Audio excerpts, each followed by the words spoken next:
Guys, it's Gum Boy here, and right now it's almost 4 p.m. December 31st, so less than 8 hours. No, it's about 8 hours.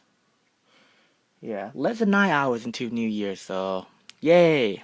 Well, I decided to go pick up a few items today. The video is going to be about the stuff that I picked up and some of the stuff I found in my garage that I totally forgot about it. So, I only picked up a couple of items today, and one of them is from Goodwill, which is a new, well, the Kodansha English Japanese dictionary.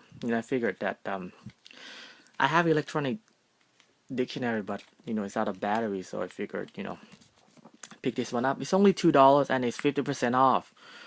Today, everything except electronics are 50% off. Clothes, toys, books and such, furniture. But if it's electronic, then it's 25% off. And then I found this electronic typewriter is $5, 25% off. So well, with that and that, it's about $5. And then this one here is $3, 50% off. It's like brand new. Look, 50 CDR. So I don't know where the tag went. Oh, well, yeah, 50% off is 150. So like $6 or $7 for 3 items. That's not bad. So, and then I found this in my garage. This is a Super 8 camera that I picked up a long time ago from Goodwill as well. See how much it was. It was $6. So I found this in my garage, and also another one. Now I remember this one I bought back in high school, like back in 1997. There was a Goodwill store that just opened in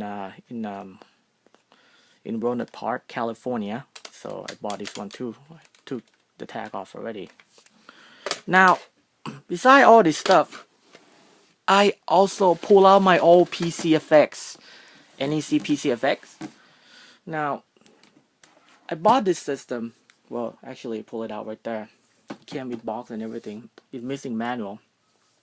I bought this system back in 2012 while I was in Korea. I was in Yongsan market, which is equivalent to Akihabara. They said it's a Akihabara of Korea, but I think it's much better because it's much bigger. It doesn't have all those neon and crazy sign, but it's so many stuff there. So I was walking around, because I was bored, and I came across this one vendor, and he has this weird item, and I was like, "What the hell is this?" And it's because I wasn't into PC Engine, TurboGrafx 16. I wasn't in any of the NEC stuff. So when I saw this, and I was like, "What the hell is this?"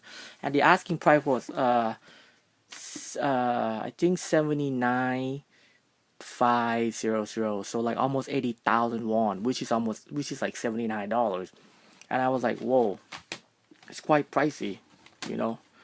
And anyways, to cut the story short, I was able to get this system down for 65,000 won, which is like $65. You may say, well, what, $15 off is not a big deal, but in Korea that's actually a lot of money. And the owner said that he willing to throw in free games and another controller, but in the back of my mind I was like, dude, you only have 3 games, and like you only have one extra controller. So it probably mean that somebody sold this thing as a whole set. So don't try to like give me a sale pitch like that, cause I didn't tell him, but I knew. Like I was like, you know what, I wasn't gonna say anything, cause it was late in the day, and I just tried to catch the last train to back to my hotel.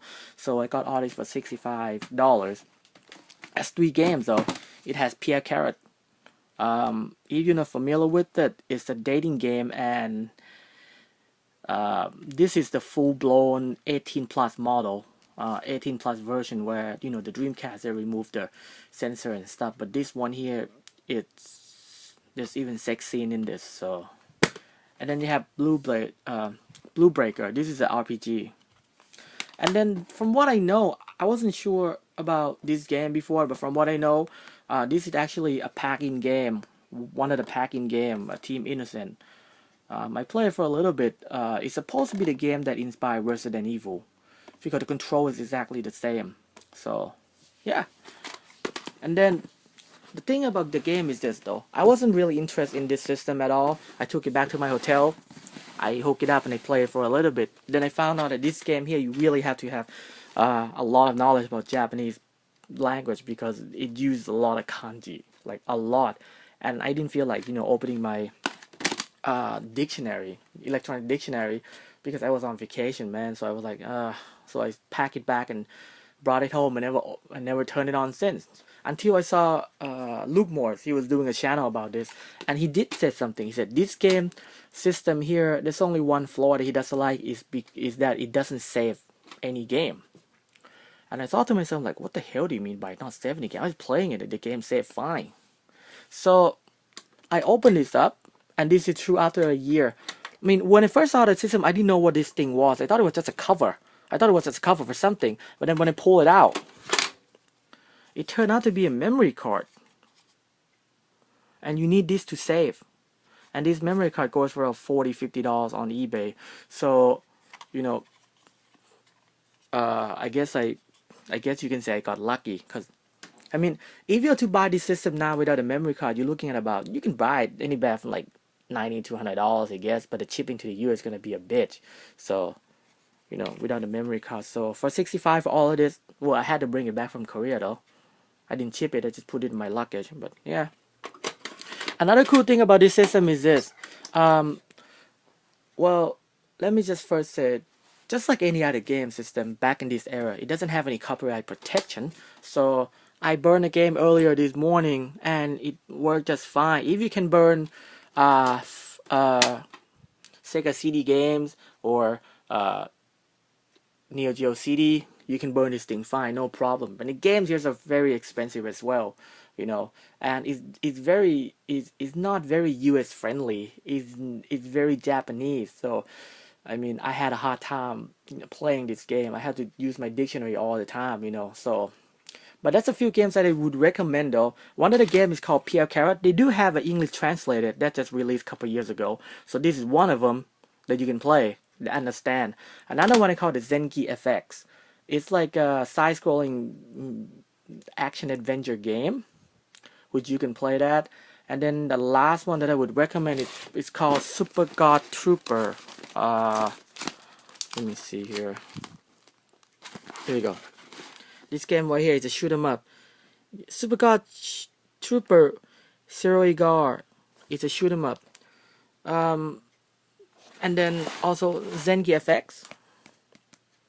And that's about it though. That's about 3 games that you can play without having to deal with any Japanese at all, because you just beat them up and shoot them up. And this thing been translated. So yeah. Well, that's all the stuff that I have today. I'm very excited about this though. I tested and it worked. I just gotta clean it up a little bit. I always wanted a typewriter, and even though it's electronic typewriter, I'm happy I got it. And it works too. Worked just fine. Just need paper. Well, okay. I'll see you guys next year then. Bye-bye.